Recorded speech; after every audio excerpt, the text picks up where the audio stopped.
You're listening to the Dudes and Dads Podcast, a show dedicated to helping men be better dudes and dads by building community through meaningful conversation and storytelling. And now, here are your hosts, Joel DeMott and Andy Lehman. Welcome back, guys. It is episode 9 of the Dudes and Dads Podcast. Joel, you have been out of the country for the last week, and you just got back and are sitting down, and we're going to do a show, so welcome back. Thanks so much. It's good to be back here. I was in the beautiful country of Jamaica for 8 days, and I'm happy to report I'm down 2 pounds. Sweet. Well, welcome back and leaving those 2 pounds in Jamaica. I ate well. I apparently sweat most of it off. So, yeah, you're looking at a thinner and more tropical Joel. You look tropical. Let me just say, you look tropical, Joel. I tan so well. Oh, the bright sheen off my forehead is almost gone away. Anyways, well, welcome back. We want to welcome you guys. We want to thank, first off on this show, Avad Chiropractic and Thrive Leadership for the use of the studio space while we're here in our Dudes and Dads podcast studio. We use their building, and we want to thank them for the use of their studio space, as well as we want to thank also you, the listener, because you provide us with the funds to keep this show on the air. So if you want to find out more about that, dudesanddadspodcast.com/support. You know, Andy, I was just thinking about all the good people that have given us show ideas, and we're still processing some of that because there's a lot of good ideas out there. We want to say thanks for that. I know I've often thought, even Avad Chiropractic here, you know, we should like do something like a corporate sponsorship where it's like the Avad Chiropractic Studios, right? You know, it's unlike you know, like you get the corporate sponsorships with stadiums and things like that these days. The Browns just recently, by God's good grace, did get a corporate sponsorship because they were just the Browns Stadium for so long because nobody wanted to put their name on that place. It was the factory of sadness.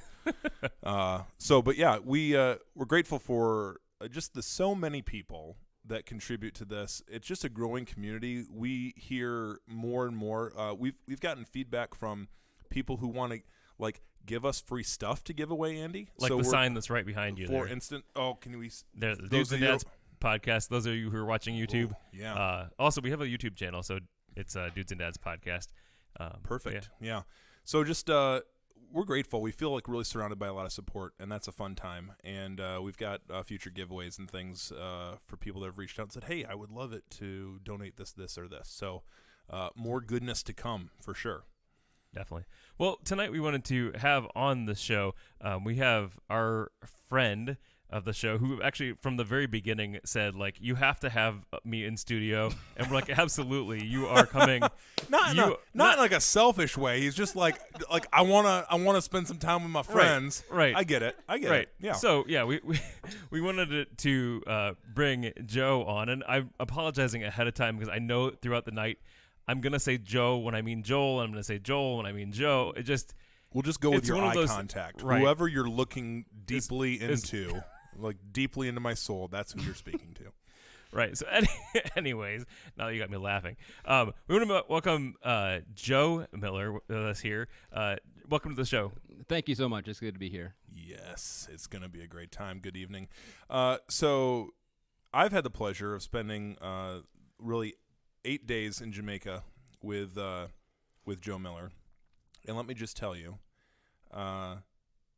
it's good to have someone like Joe around when you are in a foreign country and you don't know what in the world is going on. So let me just give a little context. What we did is, as you guys know, I'm a youth and young adult pastor, so I had a high school group, 32 persons, all said and done. That's a lot of people to take. It's a lot of people. It's particularly in this day and age, it's a lot of people when you have a lot of minors with you and you as a non-parent are transporting them internationally.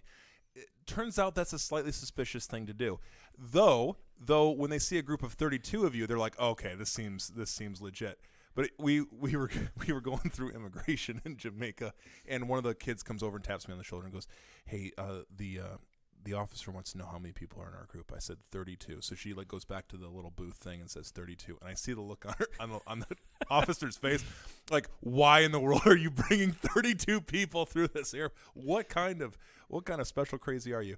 But no, we went on a Clinton Frame High School ministry. We were down there for 8 days, all said and done, on a service project where we did a number of really, really great things. Visited some schools. We partnered with Jamaica Relief Ministries, where Joe, as we're going to find out here soon, where Joe works as a missionary. But built some house. We built a house. Our high school students. That's awesome. They built a house, Andy. They climbed on roofs. They hammered things. No one died or no got one, hurt. No or one got anything. injured. I got a splinter. That was the extent of my injuries. But don't worry, we had a first aid kit readily available. Awesome. So, but yeah, we did a number of great things. Visited a lot of great places. And what I love so much about it was we didn't see Vacation Land, Jamaica. We saw Montego Bay, Jamaica. We saw the country. And we met the people, and we got to experience just some life-on-life stuff that I think was just so powerful for not only myself and my volunteer leaders, but also for our students. So the experience, not to take away from the excitement of this interview, but the experience on our end was just fantastic. So that's my little commercial for Jamaica Relief Ministries and the mission trip that we were on. But we do have Joe here in studio, and we're so grateful to have him along. And so thank you again, Joe. And I just want to begin, as we often do. This show is so much about sharing the life of our friends with the people that are listening. And so I think, as the great song in The Sound of Music once said, let's start at the very beginning. It's a very good place to Thank you start. so Yes. much. You got Yes, it. yes. Well done. Andy does know his musicals. So, Joe, take us back to early life for you, childhood, your upbringing, and we're just going to kind of go on the journey of your life up till now and what you're doing at JRM and your recent amazing entry into fatherhood and all that. Prepare thyself. Yes, that's right. Gird thy loins. So yeah, start us at the beginning or as far back as you want to go, and then we'll work our way through. All right. Well, back in the late 60s. No, I'm just kidding. You're not that old. No. Come on, buddy. So I was born and raised Amish. And for those of you that aren't aware of the Amish culture or lifestyle, that meant being born and raised in a household with no electricity, no TVs, no cell phones back in the day.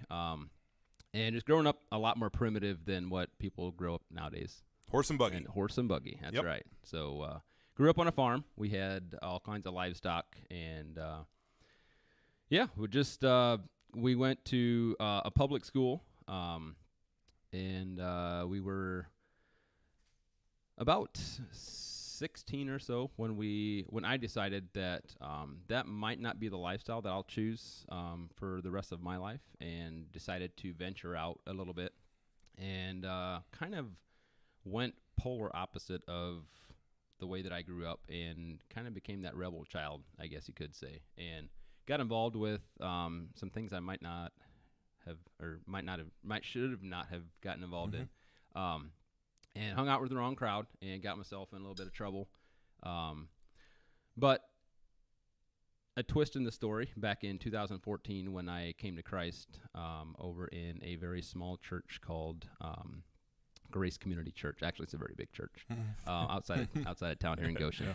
Yeah. But Pastor Jim brought me to the Lord and radically changed my life for forever. Yeah. So from that transition, we wanted to find some church that is a little bit smaller because it's something that, you won't see an Amish church with thousands of people in the congregation. But so I wanted to find something a little bit smaller, more intimate, because that's kind of what we grew up with. Sure. And we made a list, believe it or not. My wife and I sat down and we made a list, and we were like, okay, we're going to go church shopping, and which stinks, by the way. Yeah, that's And, it's a rough. Yeah. It is a rough life. It's a rough life. Yeah. So Clinton Frame was not on that list. And so we mutually came across Clinton Frame, and we're like, all right, we're going to go check this out. And like I said, it wasn't on the list, but we came the first Sunday, we fell in love, and we never went anywhere else. And so Clinton Frame was right at the time when Revive Indiana was in northern Indiana here in Goshen.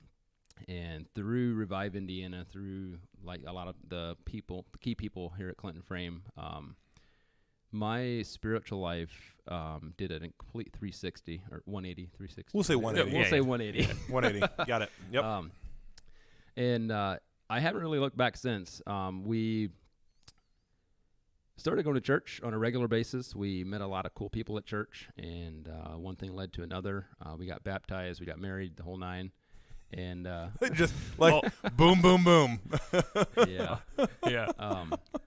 And back in it was 2 years ago, a year and a half ago. No, 2 years ago. There was a hurricane coming down through the Caribbean.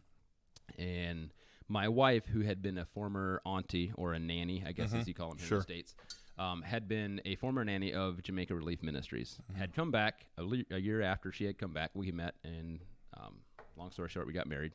So she was actually keeping tabs of the mission staff down there, just, hey, is everybody all right, with the hurricane coming through and stuff, and found out that they were looking for an outreach director or a couple to fulfill that position.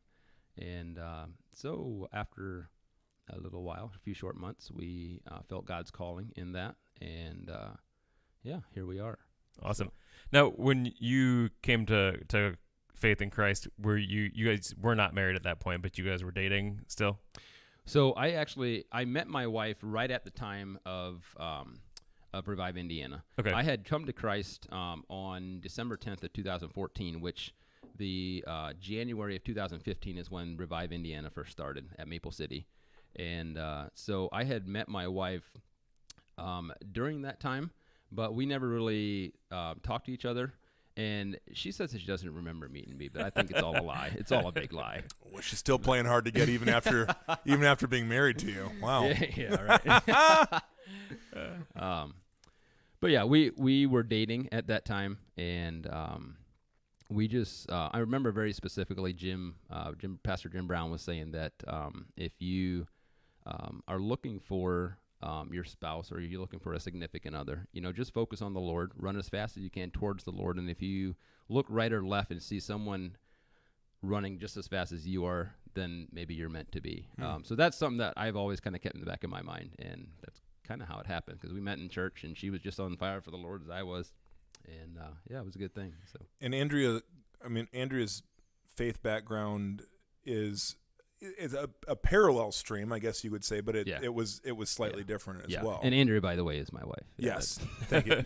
Yes, I figured I'd clarify that. Fantastic. Yes. Yes. So Andrea actually born and raised in Hartville, Ohio, which is a small Mennonite community in the Akron-Canton area, and she had served as an auntie/nanny for a organization called New Horizons Ministries in Colorado. Was out there for I think about a year. And then came back and had moved down to Jamaica to serve as an auntie down there for 18 months.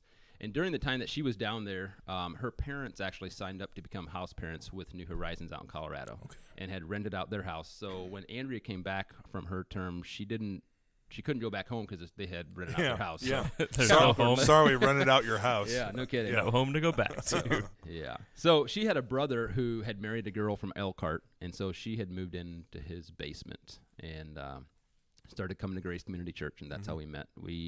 I was on the tech team over there, and so my theory is she seen me on the tech team, and so therefore she wanted to be on the tech team, because that's kind of well played. So, well played, Andrea. We'll just go. Gotcha. Yeah, and what I think is really, really amazing is that Andrea had all this. Think about it now, like she had all this experience with this mission work that she had previously done, and that sort of became a common heartbeat though between the two of you. That was a desire. She had done all that work ahead of time, and then you fit into that kind of that desire so well, which being missionaries is a team sport for sure. For sure. Both 110% in, or it's not going to work, right? Sure. And I think that's a real, and back in the day, like when I would some of these missions organizations, when you'd see like the assessments that people had to go through for like, missionary readiness, so to speak, and I always used to think like, man, you're making it real hard on these people or whatever. But I've come to appreciate the fact that a lot of the right questions have to get asked about, particularly a couple's commitment together, being in. Because man, it can absolutely derail the experience. Well, it can mess your marriage up, or because if you're trying to do this as a team and one's not on board or 100% on board or whatever, that's gonna mess it up. And that kind of validates for when I said earlier about she was just on fire for the Lord as I was. And with me having the Amish background, I mean, Amish people in general don't have the outreach mindset that a lot of the Anabaptists do. Like not even Anabaptists, just anybody in general, a churchgoer. I guess more of the evangelical stream of outreach and evangelism and that sort of thing. Yes. Right. And so for me, it made the transition a little bit easier. Because for one, I always looked, my viewpoint on being a missionary was physically building churches, houses, whatever that might be, out in the jungle, out in the bush. I didn't know. I had no idea growing up, And so when back in the day, I used to be a little adrenaline junkie and we go skydiving and all that stuff. But so we had, there was about 13 or 14 of us that had gone up to the upper UP for a snowmobile trip. We had 8 sleds, and I ended up being that guy that totally annihilated his sled. I thought I knew where I was at. We were going, I don't know, maybe 70, 80, 90 mile an hour, and you just kind of keep your eye on the front of that brake light in front of you. And I thought I knew where I was at, and I seen them going over the hill. I'm like, oh, yeah, I'm going to get some air. So I slowed down a bit and ended up standing my sled up and just kind of going over the out of the edge. And from the time that the tracks of where I left the cliff till I landed was over about 200 feet. Man. So, man, that's brutal. A ways. Yeah. Brutal. Yeah. So, with that came a lot of lower back issues, a lot of just downtime. And so I completely ruled myself out when I heard missionaries, because I was like, I can't, build something that requires a lot of physical strength, because I didn't have that. And so when I met Andrea, and through that whole life transition of coming to Christ and actually knowing or finding out more what missionary life is all about, it doesn't necessarily mean that you're actually building a church. It's more about relationships and connecting with people and bringing them to Christ. And, I was like, oh, well, I can do that, and so that played out very well. So yeah, that's good. Yeah. I don't want to thank the Lord for your terrible snowmobile accident, but there you go. By the way, so my dad grew up in northern Michigan. He's got so many terrible snowmobile accident stories. Like, yeah, dude lost his head, just chopped it right off. Like, things like that. Things that you don't ever want to hear. So when you started telling the story, I'm like, automatically was like, this is not going to end well. But we know he didn't lose his head. I sit here with my head. Yeah. You're here, and we're so glad that you have all your parts. That's wonderful. Yeah. So, let's talk a little bit. We had mentioned a little bit in the beginning that you're a new father. You just recently had your daughter. So let's talk a little bit about that. Being a dad, did you have anticipation on that? Well, first say you were in Jamaica. You started serving in Jamaica. You and Andrea moved over there, got pregnant, and had this baby. So let's talk a little bit about that. Yeah, sure. So back in October of 2017. We got the strong calling, or we felt the strong calling of going down there, and we ended up doing something that I would never in a million years have thought was going to happen. We ended up selling everything that we had, and including my house that I've had for 10 plus years. And including your drone, too. I'm just going to say, I'm a drone guy. We connected on this drone level thing. You sold the quad. Sold the toys. Yep. So I actually had 2 of them at that time that I sold, so... Yeah, so I sold my house. The realtor came out, and we finalized on a price, or we confirmed the price, and she was like, well, it'll take anywhere between 30 to 45 days to sell. And so we kind of okay, we can gauge that, so let's put it on the market at this chosen date, so we have this amount of time that we get allotted for, Well, the house sold in 5.5 days. That'll do her.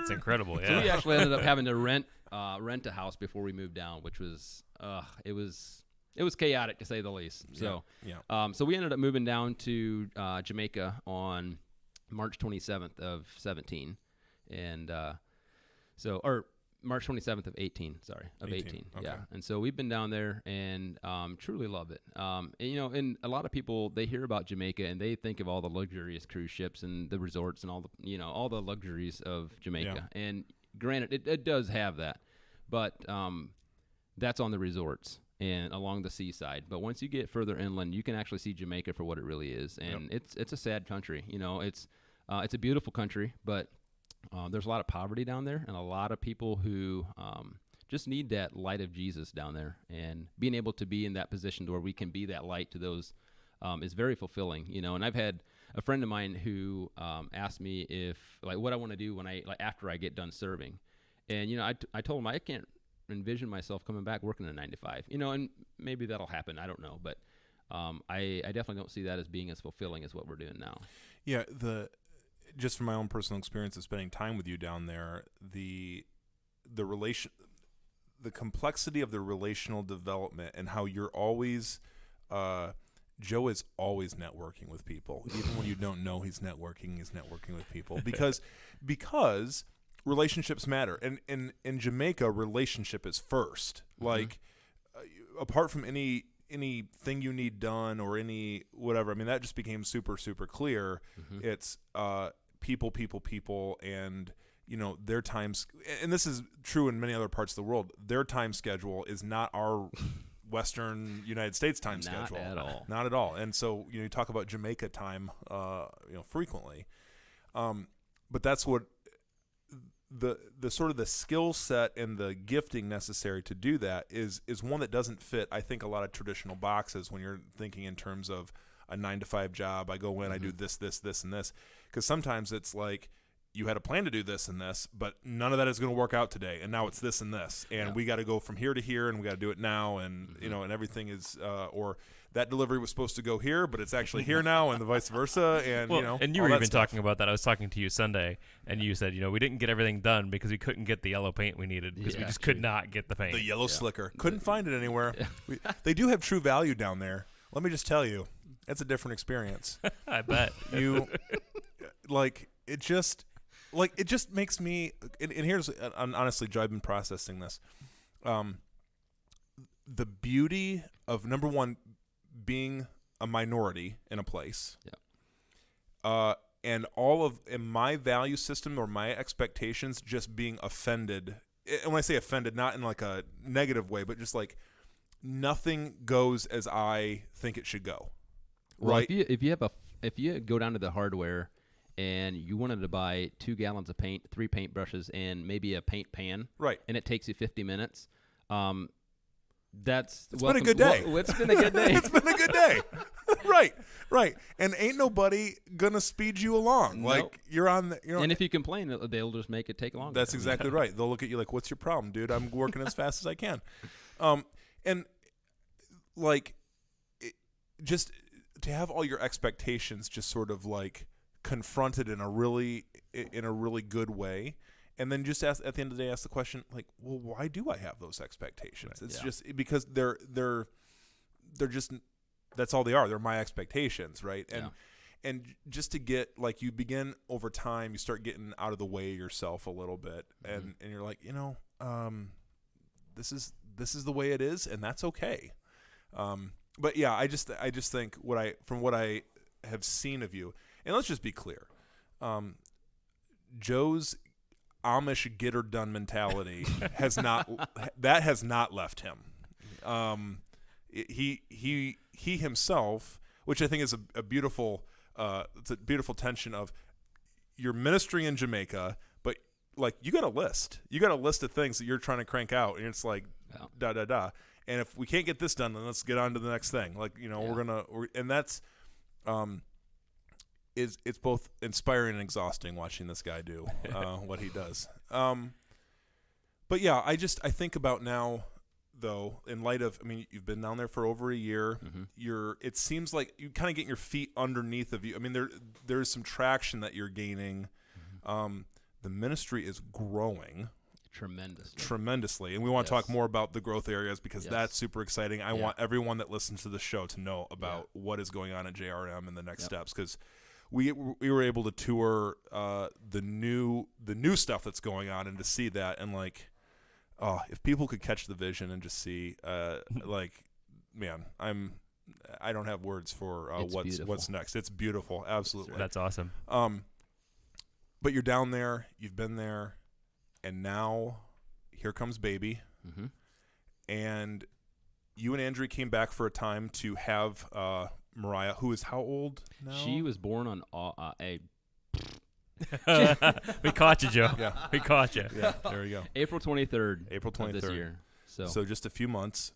And now, literally, tomorrow morning, you guys are headed back down to Jamaica with your new baby. Back on a plane. Back on a plane. For myself, it'll be the third, fourth, fifth time this month of June that I've been. I have flown Joe back and forth. I'm responsible for at least two back and forths on that. But you know, and I know, like, even as a dad, like here in the States, where you grew up and you have this like knowledge of how things are supposed to work. I know as a first-time dad, I was super scared, because there's a whole new life that you're responsible for. Amen. But now, you've had your daughter here for just a few months, but now you're getting ready to take her to a whole new country that she's never been in. You've never been in with the baby, because even in the past, you've just had you and Andrea that you're responsible for. So tell us a little bit. Is there fears? Is there anxiousness? Like, tell me what's going through Joe's head right now. Be honest. Be honest. Okay. Well, I think as a society here in northern Indiana, especially in the Midwest, I would say as in the Midwest, we've kind of gotten away a little bit from a relationship-based society and are more task-oriented, meaning that if you have a set of tasks that you want done in that day, my brain, because I was born and raised in the RV world, in the RV industry. Right. So in my brain, you line up your tasks of the day and you try to figure out how you can get them done the quickest so you can move on to the next task. Down there in Jamaica is exactly the opposite. They would rather enhance your friendship. Who cares if the job takes all day? And I think, Jesus came down here on earth for relationships. He loved us. And so it's a good reminder it's a good thing that we were down there for the length of time before Mariah was born, because it made Andrea and I realize that it's not the houses that we built down there for those people. Like, yes, they're relevant, but at the same sense, it's almost irrelevant if you don't. I mean, we're down there to build relationships, and so it grew us closer. Andrea and I did. So knowing that we're both serving the Lord, it almost gives us more of a peace that when we're not together. And now, are there fears and are there anxiety levels? I'm sure. Yeah, I'm sure. Yeah, Sure. for sure. Yeah. Leaving your newborn with your wife for 7 days, coming back for a total of 5 days, and then leaving again for 8 days. I mean, absolutely, that was stressful, to say the least. But I'm sure it was hard on your relationship as a husband and wife too. Absolutely was. Technology definitely plays a big role in that as well. So FaceTime. We did this new Google Duo thing, so I'm old school. So a lot of this stuff is like, Yeah, I know. so, but yeah, some of that stuff is nice to have. So yeah, but most definitely stressful. Anxiety levels reach kind of a peak, and you kind of get to the point where life is kind of coming at you at a blur almost, and you just kind of more rely on God to kind of just turn it over into His hands, and He's got your back, and He'll never leave you nor forsake you. And even though we might not be able to see the big picture now, nor can we understand why all this stuff is happening all at once, and just the timing of a lot of things, we can control timing to an extent, but just knowing that He's got the whole world in His hands, kind of, so to speak, would, yeah. Yeah. So, Joe, being down at Jamaica Relief Ministries and just the growth that is happening there, number one, a big celebration. You guys just had a fundraising banquet here in northern Indiana. Joe, your initial high hope for money raised was how much again? Remind me. I had a goal set for, and this was just a personal goal, for $40,000. Yeah, Joe, and then please tell me how much you raised.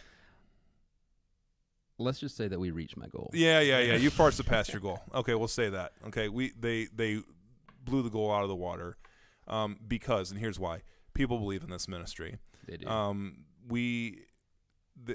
There is just such evidence, and I think, and this is the other part in missions work that we don't talk about much, is you guys have really effectively communicated. There's concrete communication behind what is being done with the money and the vision for those resources that you're developing, how that's going to reach people and how that's going to expand your capacity to minister to Montego Bay and the surrounding area. Absolutely. And that's just a testament to your guys' organization. It's a testament to your leadership, because I can sit down with Joe, as we have, and say, okay, what are you guys doing? And it's, here it is, here's the layout, and it's just very, very clear. And when you get that level of clarity, people know what they're giving to, it's just a lot easier to give, quite honestly. Yeah. And I think also that contributes a little bit to, if all it is awareness. All you're doing is creating awareness for people. But my mind is very simple. So I only had an 8th grade education. So if you talk to me, don't talk in like 11-letter words and all that stuff. Like multi-syllables. Yeah, exactly. So like the word perpendicular is just kind of, so very simplistic. So if you keep something simple and you're able to relay it in a way that, that they feel that they know where your heart is at. Yeah. And if you share your heart in a way that they understand where you're coming from and where you want to go, you don't have to sell anything. I mean, Right. it's just, you're just sharing your heart, and people, if you're genuine and you're authentic, like, people can sense that. And I feel that with the leadership that we have with Jamaica Relief Ministries, that is definitely Totally agreed. Yeah. And so over the past, since beginning in October, Clinton Frame has set now 3 groups down there and have had just phenomenal experiences. Our goal is to continue to send people on as regular basis as as quickly as we can fill teams and get them prepped and ready to go. And that's what we want to see. Clinton Frame has hugely supported us. Yeah. We've been very blessed by what Clinton Frame has done for us. Yeah, I love just to brag on our people. I love our community's heart for missions and heart for what's going on at JRM. It's a beautiful thing. But I want more people to know about it. I want more people to be able to engage. And so, Joe, you guys got some beautiful opportunities and expansion of the ministry going on. What's next for JRM? Well, what's next for JRM?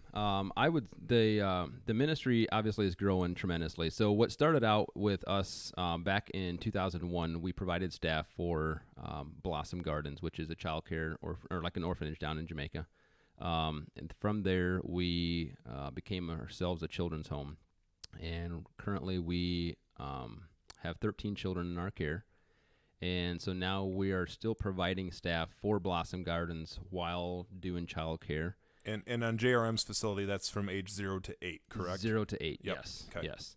And we've got multiple programs that people can participate in. One of those programs that is exploding, like through the roof, is our family reintegrations program. Mm-hmm. With us, we have a children's home. We have 13 children in our care, but that's the max that we're licensed for. Yeah.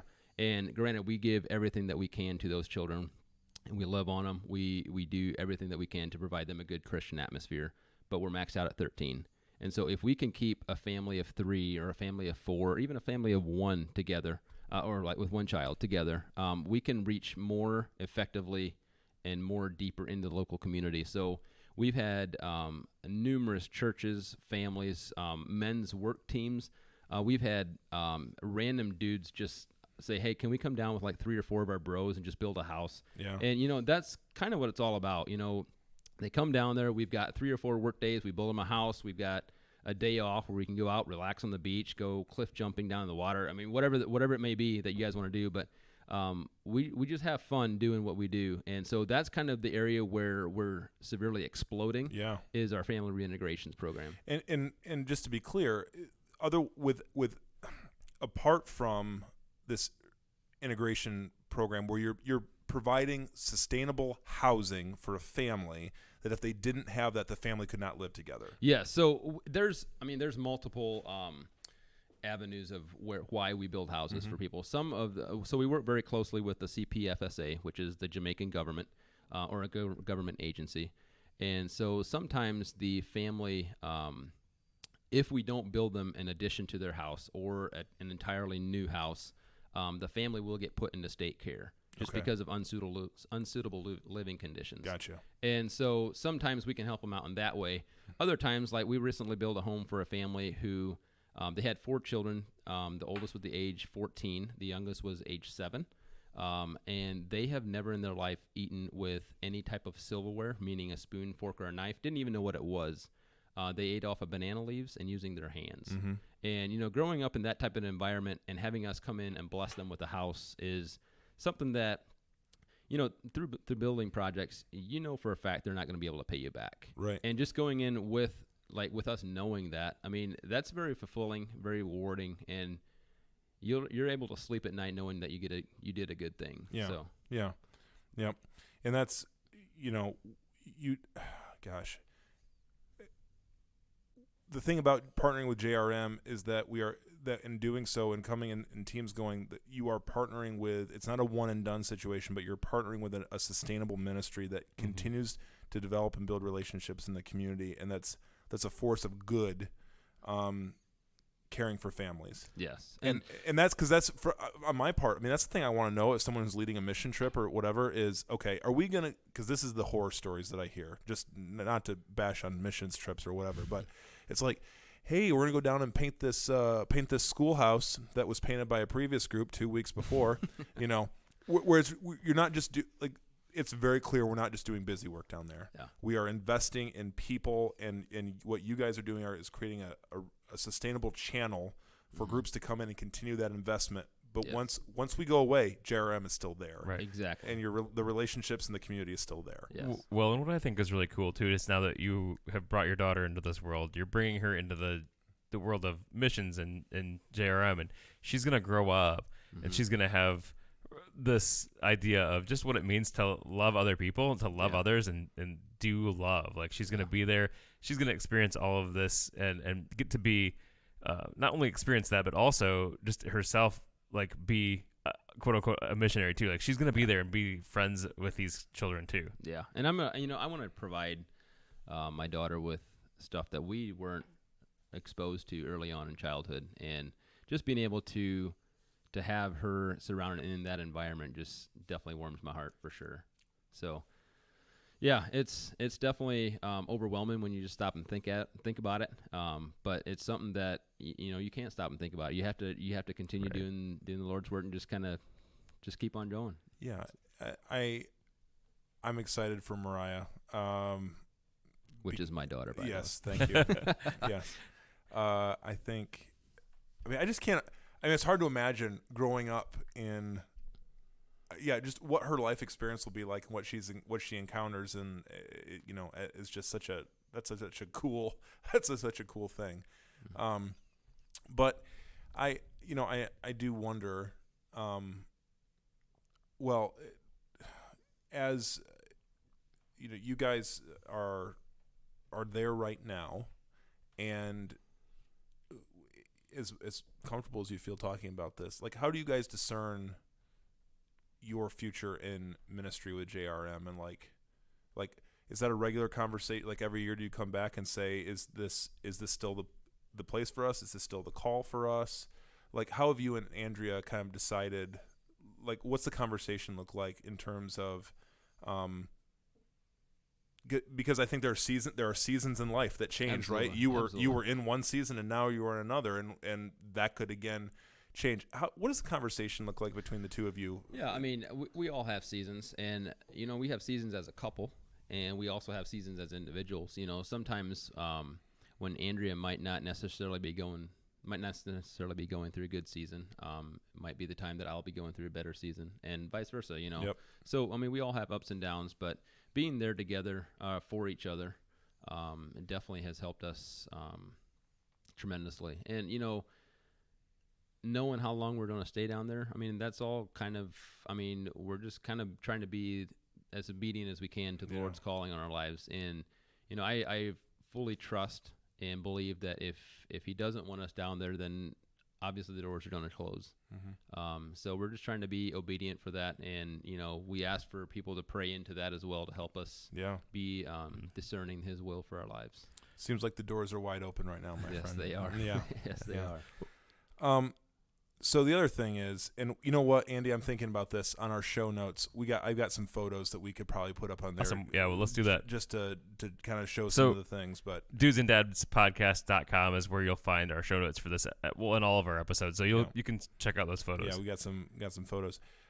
You guys are undergoing a pretty which the reason I mentioned the banquet and just the success of that banquet and the support is that those funds are going to a building project right now. Yes, a brand new building that we're putting on. So tell us about what's the vision for it, what's it for, Okay. all that stuff. So what our family reintegrations, like I said, is exploding, and in order for that to be successful, we have to have groups come down to help us build these building projects. And so sometimes these groups consist of 5 dudes just wanting to come down and build a house.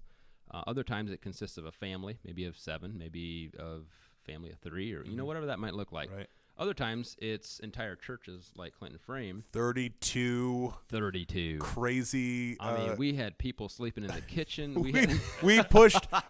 I'm super excited about what's going on there because we pushed their capacity boundaries, limits. yeah. We did. Yeah. That's true. Oh yeah, That's awesome. that was crazy. So we comfortably can sleep 10, maybe 15 people max, and we had twice that many people down there. So You're welcome, Joe. crammed. You have seen the Lord at work. Yes. So that just validates that we need to have more space, more sleeping accommodations for larger work teams because we've had the people turned away. We can't have people like 2 groups at the same time there because we just don't have room. Mm-hmm. And so we are actually building a 2-story building that will accommodate 45 plus people. 2 dorms housing 20 each. We're envisioning a boys' dorm and a girls' dorm. Then we've got a couple master suites, a huge conference area, a commercial kitchen, and just a lot of good stuff. And so we're building that at the moment. We're calling it the Outreach Center. We envision a multifunctional building, a multifaceted building where we can accommodate work teams. If we have an open weekend or an open week or a couple days, who's to say that we wouldn't be able to do like a men's ministry or a pastor's retreat, a church retreat, just, outside of us housing groups. Yeah. So, exciting. So it's the flexibility and, we walked through the facility and right now it is concrete and rebar, which we jokingly said while we were there that the country's number one their national plant is rebar. It's sticking out of the ground everywhere. It's just everywhere. Yes, it is. But that's currently under construction. You are roughly anticipating that facility would be done when? I am hoping to be done by first quarter of next year. Yeah. 2020. Yeah. So and it will be, in terms of local Jamaica, it will be a state-of-the-art facility. I mean, it's just got to walk through it and to kind of, as Joe kind of laid it out and showed us what was what. It's going to serve a lot of different capacities, and it's going to be a really, really, really cool thing. So, so we will on our show notes, we will have all the links to JRM, ways that you can support JRM. You can, stalk Joe and Andrea and the rest of the JRM team there, and just find out more about them. But we definitely want to make sure that we have full access, just give people access to know more about Jamaica Relief Ministries and everything that they're doing. Well, I think it's really cool that, to look at your whole life as a whole, where you came from, being the simple Amish guy, and now being multicultural and across the country, different country, and serving there. I think that's really cool. So we want to, thank you for letting us see a little bit into your life, and a little bit about what you and your wife are doing with this, your new daughter, and that's really cool. Thanks for coming on. I know that, again, you guys are leaving tomorrow morning. As this episode drops, you'll be on the plane. So I think that's really cool. But before we let you go, we have to do the one thing that we do with everybody. This is the highlight. Now it's time for the Dudes and Dads Pop Quiz. All right, so the pop quiz is here. So we've got, if you've never listened to this show, this is how this works. We have 5-ish questions that we randomly ask. They're different every time, and our guest does not know what they are. So Are you ready? Oh. Are you ready? I don't know. As if I'm ready or as you not. can be. As ready as I can All right. be. I will kick this off, and Joel, you can add more if you want to. I plan on it. All right, so here's the very, very first one. It's going to be an easy one for the first one. So, all right, okay. What is your favorite food or restaurant or both? Like, it can be a local restaurant, local food. It can be Jamaican food. Yeah, let's have him do a Jamaica. Both. Both. Yeah, Yes. a Jamaica and a Goshen. Ooh. Oh, it has to this down to Goshen. Well, or this area. This area. Well, that's hands down Chick-fil-A. Yeah. Oh, You yes. gotta have he's a real Christian. Yeah. I would say in Jamaica, I would have to go with Pier 1. It's in Montego Bay. Okay. We went there. Delicious. Good food. I'll have to try. I hope to get out to Jamaica one day. So like with a group. So I'm. You better. I'll Yep. try. I will. Yeah. All right, Joe. Favorite song? Favorite song? I would have to say I Raise a Hallelujah. Nicely Okay. done. Yeah. All right, and the next one is going to be your favorite hobby. Favorite hobby? I like playing volleyball. Okay. Okay, Joe. Gotta catch me off guard. Yeah. Okay. I know you. I don't think you have a pet right now, but if you could have a pet, what kind of pet would you have? A dog. Your dog people. How do you feel about cats, Joe? Only good cat is a flat cat. Join the club, Joe. That's how I am. I was gonna say this is a rated show. Right? We're three or more. Yeah, he couldn't say how he really felt. Where three or more are gathered, we agree that cats have no place in the home. They don't. There is nothing as good as a flat cat. Thank you. Right. So good. And the last, unless Joel, do you have any more? We're gonna keep on going. I got a few more in All there. right. So then, not the last one, but where was your first date that you had with your wife? I mean, I believe you said that you were when you first saw her. Oh, you were. I was on the tech team at Yes, church. tech team. But where'd you go on the first date? On the very first date with my wife was actually at Hacienda. Bonus dude points there. Oh yeah. Favorite color, Joe? Favorite color is blue. Let's see here. Favorite board game? Favorite board game. Favorite board game. Wow, board game. You know, every dude's. I was gonna say if he says something like Dutch Blitz, it's not good. It's not allowed. No, you. I As, would. Okay, I No. got it. My favorite board game is Cash Flow. Cash flow. I don't know that I know that one. Wow. Oh, you need to go. Gonna you have need to go play look. Cash Flow. Cash All right. flow. It's a Dale Carnegie game. Dale Carnegie. This is like a true entrepreneur's board game. Oh boy. Let's see here, Joe. Let's. We asked him favorite. We asked him. Did we ask him favorite song? Joe, can you name your favorite love song?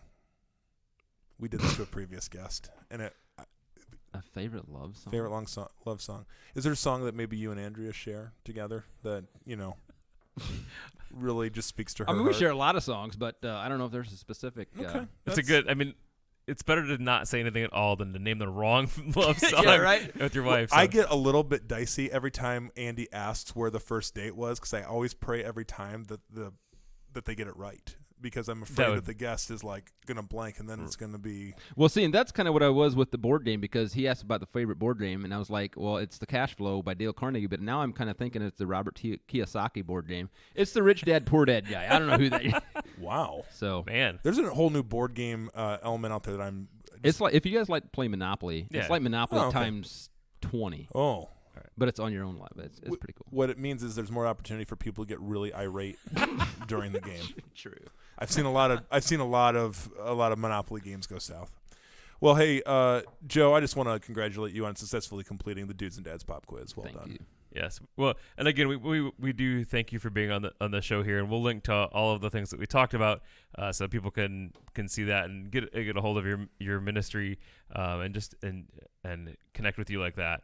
So that completes this episode. Wow, we've done it again. Guys, thanks for hanging with us. We want to say a big thank you to Joe Miller and the whole crew at JRM. You're good people. We love you guys.